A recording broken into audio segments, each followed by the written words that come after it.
You know, have you ever noticed how some of the absolute kindest people you know just don't seem to get the respect they deserve? It's a weird puzzle, right? Well, today we're going to dig right into that. We're talking about the paradox of disregarded kindness. So let's just get right to the heart of it. We all know this person, the one who's always there to help, always agreeable, just genuinely kind. And yet, for some reason, they can get walked all over. Why does that happen? What is really going on there? I mean, you've probably seen this happen. Or, hey, maybe you've lived it. You're the first person to offer a hand, and before you know it, people don't just appreciate your help, they expect it. You try to be easygoing to avoid conflict, and suddenly, it's like you're invisible in the big meetings. It is so frustrating, this weird paradox where your best intentions somehow get you the short end of the stick. But listen, this isn't just some random, unsolvable mystery. Nope, there are real, actual psychological reasons for this. So, for the next few minutes, let's you and I be detectives. We're going to follow the clues and figure out not just why this happens, but what we can actually do about it.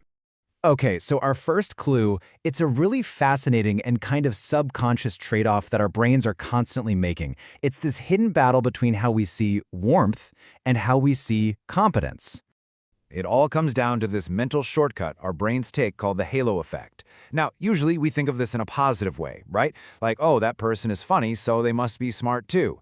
But it can totally backfire.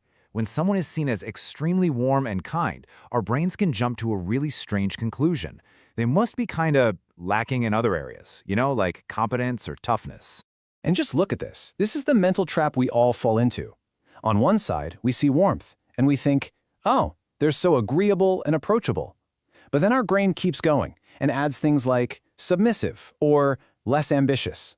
On the other side, we see assertiveness, and we immediately think decisive, leader-like, competent, and ultimately respected. It's like we've created this false choice in our heads. You can either be liked or you can be respected, but you can't be both. Wild, right? All right, let's move on to our next clue, which honestly digs a little bit deeper. It's this idea that kindness, when it doesn't have any guardrails, can send a very unintentional signal to the people around you.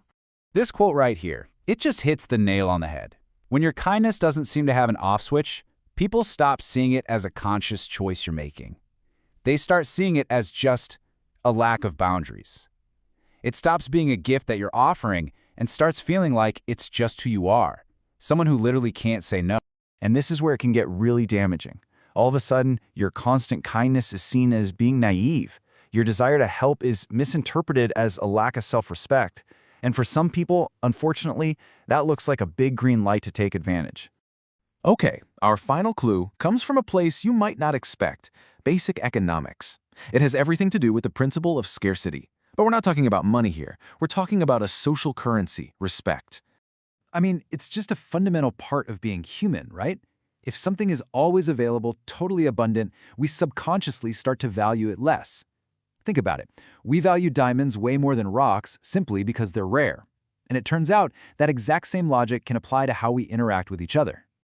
This chart just lays it all out so clearly. If your kindness is always on tap, 24/7, its perceived value can actually drop. But someone who's a bit more selective with their yes, whose help is a scarcer resource, well, their approval suddenly feels a lot more valuable. Why? Simply because it's harder to get. Okay, we've gathered our clues, we've got the warmth versus competence bias, the danger of having weak boundaries, and the whole scarcity principle. Now, it's time to put all the pieces together. Let's crack this code. And please hear me on this, because it's the most important takeaway of all. The solution is not to stop being a kind person. It's not about becoming a jerk. The real goal is to blend your kindness with a rock-solid sense of self-respect. It's all about finding that powerful, powerful balance. So how do we actually do that? Well, let's call it the kindness code. It's pretty simple, really. Step 1, establish clear boundaries. That means knowing your own limits and getting comfortable saying the word no. Step 2, practice selective kindness.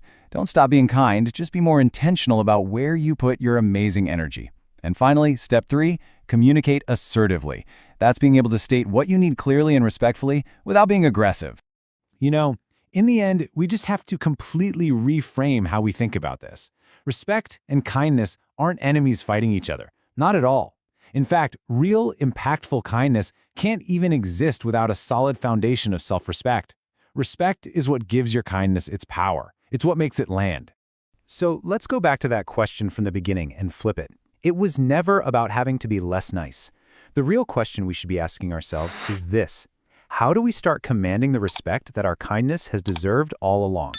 Definitely something to think about.